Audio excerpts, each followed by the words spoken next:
अत्याचार, दुखद कहानी। इस कहानी से मुझे बहुत अधिक घृणा हुई आयशा की इस हालत के लिए जिम्मेदार लोगों से।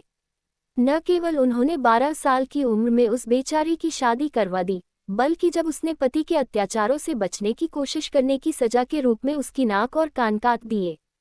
युवा आयशा मोहम्मद जई, जो बमुश्किल 12 वर्ष की थी, को कर्ज चुकाने के लिए एक तालिबान लड़के से जबरन शादी करा दी गई।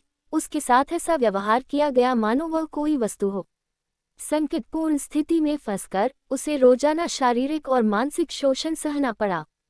आखिरकार वह टूटने की कगार पर पहुंच गई और भागने का प्रयास किया, लेकिन उसे पकड़ लिया गया और 5 महीने के लिए कैद कर लिया गया। उसकी रिहाई पर न्याय पाने के बजाय न्यायाधीश ने उसे अपने पति के पास लौटने का आदेश दिया। दुर्व्यवहार के चक्र से मुक्त होने के लिए दृढ़ संकल्पित होकर उसने भागने का एक और प्रयास किया, लेकिन उसे पुनः पकड़ लिया गया। उसके पति ने उसकी नाक और कान काटने जैसी भयानक सजा दी।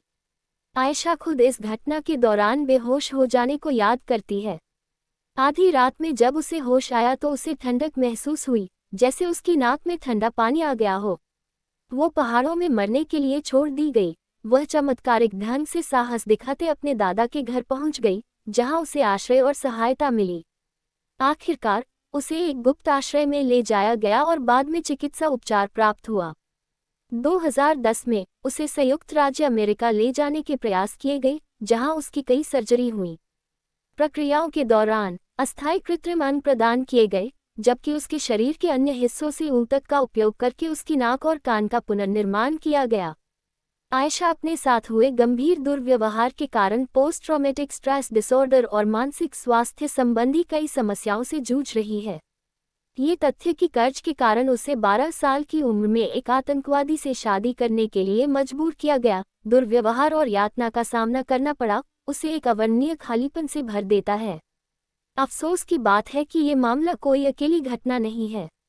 आए दिन ऐसे मामले सामने आते हैं जहां पुरानी और गलत मान्यताओं और परंपराओं के कारण युवा लड़कियों का भविष्य बर्बाद किया जाता है।